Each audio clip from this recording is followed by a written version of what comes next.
ہے کیا سبسٹنس اور پروسیجر کہ کس طریقے سے ہوا. بعض اوقات آپ کی اگر نیت اچھی ہو اور کوئی آپ ٹھیک بھی کام کرنا چاہ رہے ہو لیکن طریقہ کار پہ اگر آپ صحیح نہیں کرتے اس پہ سوال اٹھتے ہیں. نیتوں کا حال تو اللہ کو پتا ہے. انما الاعمال بالنیات. ہمیں نہیں پتا آپ کے سینوں میں کیا ہے, آپ کے اس میں کیا ہے, لیکن جس طریقے سے ہو رہا ہے, جس طریقے سے پاکستان کے آئین میں ترامیم ہو رہی ہیں, اس پہ بندہ یہی کہہ سکتا ہے کہ وائے ناکامی. متائے کارواں جاتا رہا, کارواں کے دل سے احساس زیاں جاتا رہا. میں کتنی بار اس پارلیمنٹ میں اپنے اس طرف اور اپنے اس طرف دوستوں کو یہ بات کہتا رہا ہوں کہ ہم جن جماعتوں میں ہیں اپنے اپنی لیڈرشپ کی ہم عزت کریں, ان کو فالو کریں, کیونکہ اللہ کے بعد اپنی لیڈرشپ اپنی جماعت کی برکت سے آپ کو اللہ عزت دیتا ہے. لیکن اپنی جماعت کی طرف سے مجھے یہ حق کب سے ملا کہ میں کسی اور کے لیڈر کی توہین کروں؟ میں نے پچھلے 13 سال میں کبھی نواز شریف صاحب یا بھٹو صاحب کے خلاف کوئی ایسی بات نہیں کی جو اصول کے خلاف ہو. میں روز یہاں عمران خان صاحب کے حوالے سے ایک بات سن لیتا ہوں, میں مسکرا کے یہاں پہ بیٹھ کے برداشت کرتا ہوں, کیونکہ میں گالی پہ بلیو نہیں کرتا, کیونکہ میں نے اپنے قرآن میں پڑھا کہ وَقُولُوا لِلنَّاسِ حُسْنًا. لیکن میں نے اپنے اساتذہ کرام سے یہ سنا ہے اور ان سے سیکھا ہے کہ جب موقع آئے تو پھر گالی کا جواب دلیل سے دیا کرو. میں نے خود اپنے ان کانوں سے سنا اور میں نے دیکھا, میں اس وقت وکالت کا طالب علم تھا, کہ میں نے محترمہ بے نظیر بھٹو شہید صاحبہ کو یہ کہتے ہوئے سنا جسٹس کے گھر پہ پاکستان کا جھنڈا لہرائیں گے. کہا تھا کہ نہیں کہا تھا؟ یہ میں نے کبھی نہیں سوچا تھا کہ ان کی اپنی جماعت سپریم کورٹ کے چیف جسٹس کے گھر سے وہ عزت کا جھنڈا اپنے ہاتھ سے اتارے گی. میرے دوستو, جناب ڈپٹی سپیکر صاحب, آپ تو پرانے جیالے ہیں. آپ کے اور ہمارے ایک سیاسی لیڈر نے جن اصولوں کی خاطر پھانسی گھاٹ پہ پھانسی کے بندے کو چوم کے گلے سے لگایا, اس آئین کو آج اس کی جماعت پھانسی گھاٹ پہ چڑھائے گی, یہ میں نے کبھی نہیں سوچا تھا.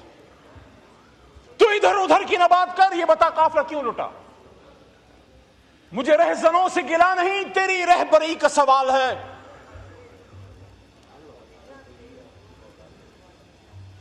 جس وکیل نے یہ ملک بنایا تھا, قائد اعظم محمد علی جناح, ہمارے دشمن ملک کا وزیر دفاع جسونت سنگھ اپنی کتاب میں بابا قائد اعظم محمد علی جناح کے بارے میں کہتا ہے کہ آخری چیکس جب محمد علی جناح نے زیارت ریزیڈنسی میں علیل ہوتے ہوئے آخری چیکس جو انہوں نے کاٹے, اس میں سے ایک چیک وہ بھی تھا کہ جب وہ بیمار تھے, وہ کھانا نہیں تناول فرما رہے تھے, ان کی اشتہا بند تھی, ان کے لیے جالندھر سے کوک منگوایا گیا. انہوں نے پوچھا, انہوں نے بڑے دنوں بعد کرنے لائی بخش جو ان کے مالج تھے, انہوں نے اپنی کتاب میں مائی بردر میں ان کی سسٹر نے بھی کہا, فاطمہ جناب بی بی نے بھی کہا کہ بڑے دنوں بعد میرے بھائی نے تھوڑا سا کچھ کھانا تناول فرمایا, اور پھر پوچھا کہ who paid for it. Deputy Speaker صاحب, the founder of Pakistan was asking that who is paying for me when I am dying on my deathbed. He was being told that you are the, sir, you are the Governor General of Pakistan. The state is responsible to pay your expenses. He said no. میں ریاست کے پیسوں پہ عیش نہیں کروں گا. اور آخری جو کچھ چیک کاٹے ان میں سے ایک چیک وہ بھی تھا کہ انہوں نے کہا یہ چیک کاٹو, یہ پیسے اس کو پے کرو اور اس کو واپس بھیجو. آج میں حیران ہوں, قائد اعظم محمد علی جناح کے ملک میں لوگوں کو استثناء کی ضرورت پڑ گئی. کیا فاروق اعظم سے معاذ اللہ بڑا کوئی اسٹیٹسمین پیدا ہو گیا ہے؟ کیا خالد بن ولید رضی اللہ عنہ سے بڑا کوئی جرنیل پیدا ہو گیا ہے؟ جنگ یرموک میں فاروق اعظم نے جب خالد بن ولید رضی اللہ عنہ کو معذوری کا لیٹر بھیجا, انہوں نے چونکی نہ چرا کی, اور سیف اللہ نے اپنی تلوار لہراتے ہوئے کہا کہ میں خلیفۃ المومنین فاروق اعظم کا حکم مانتا ہوں، کیا ہمارا کوئی جرنیل خالد بن ولید سے بڑا ہو گیا جو اس کو استثناء چاہیے؟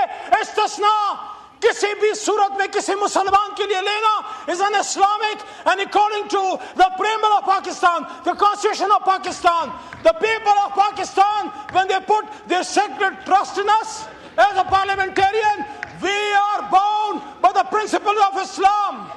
And according to the constitution of Pakistan in its preamble, the founders of Pakistan are saying, wherein the independence of the judiciary shall be fully secured. Number 1. اور دوسرا وہ کیا کہتے ہیں، یہ بڑی امپورٹنٹ ہے، آج ہم ہیں کل آپ ہوں گے، میری دعا ہے کبھی نہ ہو، ہم اگر ان کرسیوں پہ آئے، آپ کے ساتھ اگر یہ کسی نے کیا جو آج ہمارے ساتھ ہو رہا ہے، وہاں سے کوئی نہ بولے علی بولے گا، کیونکہ علی کا نام، علی کا کام بولنا اور کھڑا ہونا ہے. Wherein the principles of democracy, freedom, equality, tolerance, and social justice, as enunciated by Islam, shall be fully observed. My Deputy Speaker صاحب, Honorable شاہ صاحب, آپ سے مخاطب ہوں. یہ جو ترمیم ہم کرنے جا رہے ہیں 27ویں ترمیم, this is against the preamble of the Constitution of Pakistan. کسی عامر کو بھی توفیق نہیں ہوئی 56 کا اٹھا لو, 62 کا اٹھا لو, 73 کا اٹھا لو, ضیاء صاحب کی ترامیم 8 اٹھا لو, مشرف صاحب کی رفو اٹھا لو, کسی میں جرت نہیں ہے کہ قرارداد مقاصد کے خلاف جائے. اور یہ آئین قرارداد مقاصد کے خلاف کیسے جا رہا ہے؟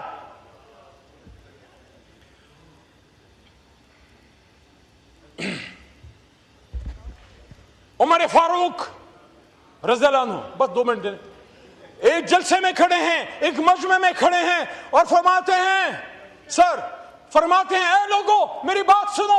وہاں سے میرے خیال میں کمی بیشی اللہ معاف کرے حضرت سلمان فارسی رضی اللہ عنہ یا ایک صحابی کوئی اور, لیکن میرا خیال ہے, گمان ہے کہ سلمان فارسی رضی اللہ عنہ, وہ کھڑے ہو گئے, بزرگ صحابی تھے. وہ کہتے ہیں ہم آپ کی بات نہیں سنیں گے, آپ کے پاس 2 چادریں ہیں, ہمیں ایک چادر ملی ہے. حضرت عمر فاروق رضی اللہ عنہ نے 227 جو ہمارا آرٹیکل ہے اس کی خلاف ورزی کرتے ہوئے, یا اسلام کے خدا نخواستہ خلاف ورزی کرتے ہوئے, یا کسی 27ویں ترمیم کے استثناء کا سہارا نہیں لیا. یہ نہیں کہا میں خلیفۃ المومنین ہوں, میرے بارے میں حضرت محمد مصطفیٰ صلی اللہ علیہ وسلم نے فرمایا کہ میرے بعد اگر کوئی نبی ہوتا تو عمر ہوتا. لوگوں لیکن سنو, نبوت کا دروازہ بند ہے, میں تو وہ ہوں. عمر رضی اللہ عنہ جب ایک راستے سے گزرتے تھے شیطان چلا جاتا تھا. انہوں نے یہ نہیں کہا مجھ سے تمہاری جرات, تم مجھ سے سوال کرتے ہو. انہوں نے کہا نہیں میں جواب دوں گا. اور پھر کہا عبداللہ کو بن عمر رضی اللہ عنہ کو کہ آپ جواب دو. اور انہوں نے فرمایا کہ میرے والد محترم حضرت عمر فاروق کو 2 چادریں اس لیے دی ہیں کہ ان کا قد مبارک اونچا ہے, ان کا سینہ مبارک براڈ ہے, ایک چادر سے ان کا کپڑے نہیں بنتے, تو میں نے بطور بیٹے اپنے ایک چادر ان کو ہدیہ کی ہے. تو یہ چادر کا اتنا بڑا اعزاز ہے, اتنا بڑا مقام ہے, لیکن اس کا بھی جواب چکزئی صاحب دینا پڑا ہمارے اکابرین کو. اور جب جواب دیا تو پھر صحابی کا بھی جواب سنیں. وہ کہتے ہیں اب آپ حکم کریں, یہ سر بھی حاضر ہے. یہ ان کس طرف چل پڑے. میرے دوستو, کون ہے اس پاکستان میں جو اپنی پاک فوج کو مضبوط دیکھنا نہیں چاہے گا؟ سلطان صلاح الدین ایوبی رحمہ اللہ کا قول ہے, وہ کہتے ہیں اگر اپنے غدار کو نہیں پہچانتے تو دیکھو جو جنگ کی حالت میں تمہاری فوج کو ٹارگٹ کرے وہ غدار ہے. اب ہر کوئی اپنا دیکھ لے. ہماری جماعت کا جو بیس لائن پالیسی ہے وہ جناب عمران خان صاحب نے ہمیشہ یہ دی کہ ملک بھی میرا ہے اور فوج بھی میری. کسی کو عمران خان سے ڈرنے کی ضرورت نہیں ہے. استثناء مستثناء مت مانگو, وہ اتنا چھوٹا آدمی نہیں ہے کہ تم سے بدلے لے گا.